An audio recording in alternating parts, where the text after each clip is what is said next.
comes alive in the dark. If you're new here, subscribe now.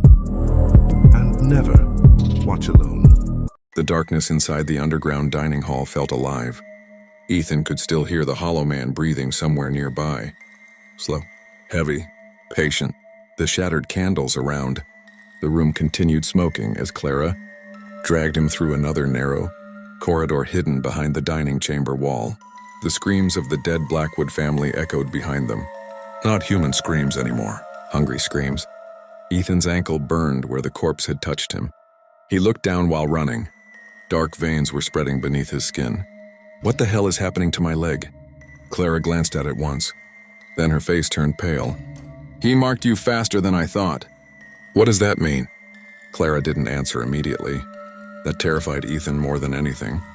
The tunnel sloped downward sharply beneath the mansion.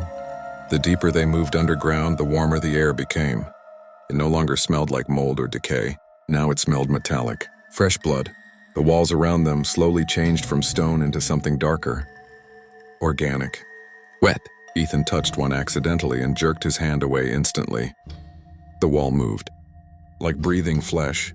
No. Whispers surrounded them immediately. Thousands of whispers, all speaking at once. Some cried. Some laughed. Some begged for death.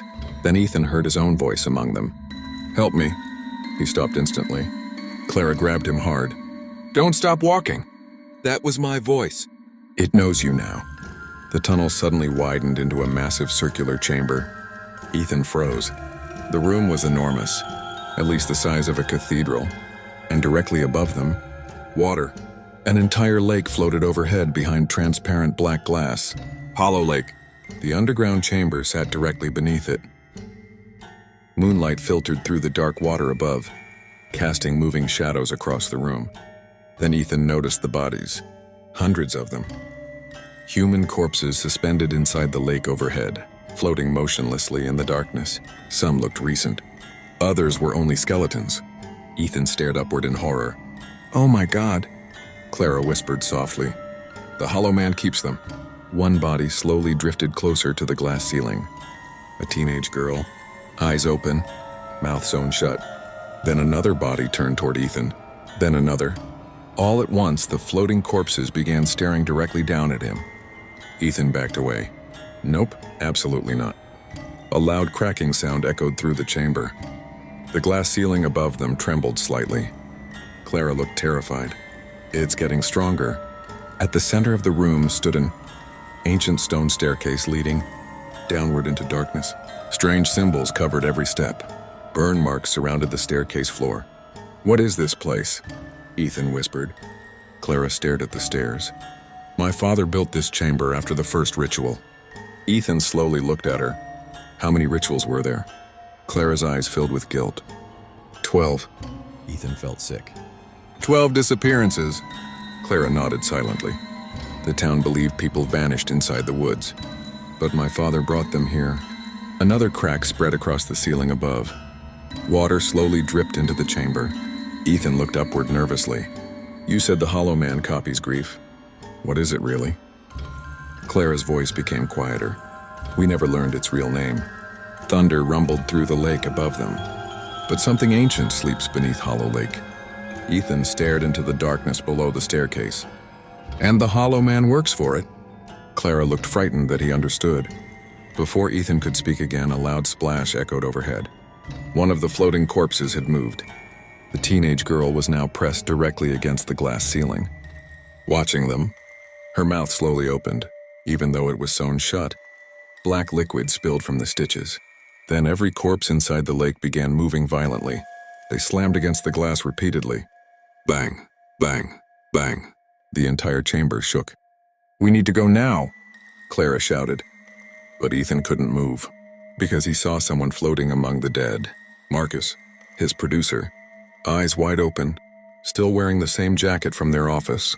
Marcus drifted slowly downward until his face touched the glass above Ethan. Then Marcus smiled.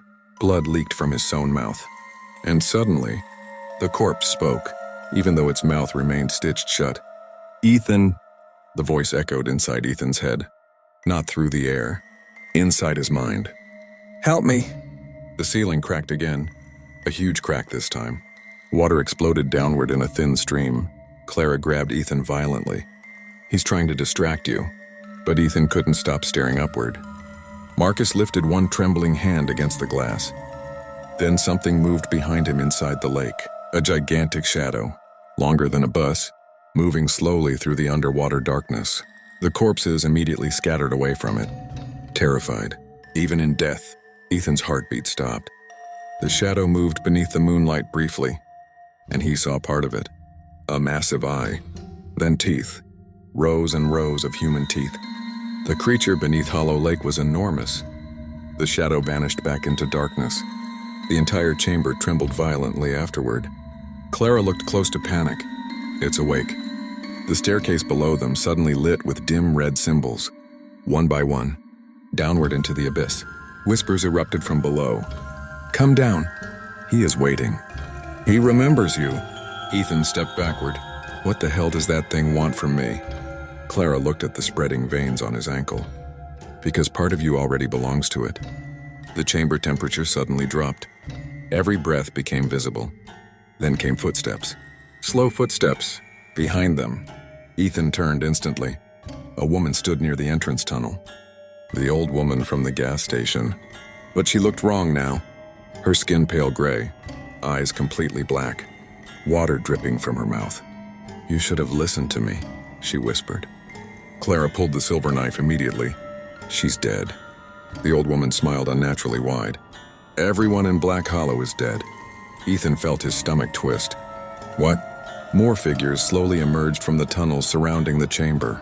Dozens of townspeople, men, women, children, all pale, all waterlogged, all staring silently. The old woman tilted her head. "We drowned a long time ago." The ceiling cracked louder above them. More water poured inside. Clara whispered in horror. "The lake is breaking." The townspeople suddenly rushed toward them at once. Ethan and Clara ran for the staircase instantly. The drowned corpses screamed behind them as black water flooded the chamber floor. Ethan nearly slipped while descending the ancient stairs. The whispers became louder with every step downward. The deeper they descended, the more Ethan felt something inside his head changing. Memories appeared that weren't his own. People screaming. Ancient rituals. Children crying underground, and something sleeping beneath endless black water. Then Ethan heard his mother again. Not from outside, inside his mind. "You were always meant to come here." "No," Ethan whispered. Clara turned toward him sharply. "What did it say?" But before Ethan could answer, the staircase ended, and both of them froze. An underground city stretched beneath Hollow Lake. Ruined stone buildings, ancient statues, broken towers, all hidden beneath the earth for centuries. And in the center, a gigantic black temple. The Hollow Man stood outside it waiting, smiling with Ethan's face. "Welcome home." The underground city looked impossible. Ancient stone streets stretched endlessly beneath Hollow Lake while black mist drifted between ruined buildings. The air felt ancient. Not old, ancient, like no living human was ever supposed to discover this place. Ethan stared at the gigantic temple standing at the center of the ruined city. The structure reached upward into darkness beyond sight. Its surface was covered with symbols that seemed to move when he looked away. And surrounding the temple, thousands of human bones. Clara's voice trembled beside him. "My father never told me about this." The Hollow Man stood motionless at the bottom of the staircase. Its body shifted constantly, different faces screaming beneath translucent skin. Marcus, the gas station woman, children, dozens of victims. Then Ethan's own face again. The creature smiled. "He has waited for centuries." Ethan forced himself to speak. "What is this place?" The Hollow Man tilted its head unnaturally. "The first grave." Then it vanished instantly. Gone. No sound. No movement. Just gone. Ethan stumbled backward. "How does it keep doing that?" Clara looked terrified. "It can move through darkness." A low rumbling sound echoed beneath the city. The ground trembled slightly. Something massive moved somewhere below them. Ethan looked toward the temple again. The giant doors at the entrance slowly opened by themselves. Darkness waited inside. Then lights appeared deep within the temple. Small orange lights, candles, hundreds of them. Someone was inside. Clara whispered softly, "We should leave." But Ethan noticed something strange near the temple stairs. Fresh footprints, human footprints. Not ancient, recent.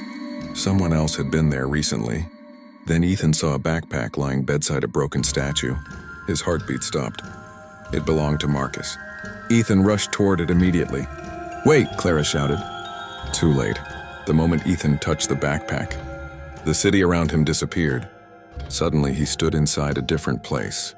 A memory. Marcus held a camera while walking through the underground city alone. The footage looked shaky. "Old." Marcus sounded terrified. "If anyone finds this recording, do not enter the temple." The memory. Marcus moved toward the temple entrance. "I thought Blackwood House was just another haunted location. But something down here is controlling the entire town." A loud scream echoed somewhere behind him. Marcus turned the camera sharply, and Ethan saw it. The hollow man crawling across rooftops above the city, watching him. Marcus started running. "I can hear voices inside my head." The memory flickered violently. Marcus entered the temple. Then the vision ended instantly. Ethan collapsed back onto the stone street, gasping. Clara knelt beside him. What happened? Ethan stared toward the temple.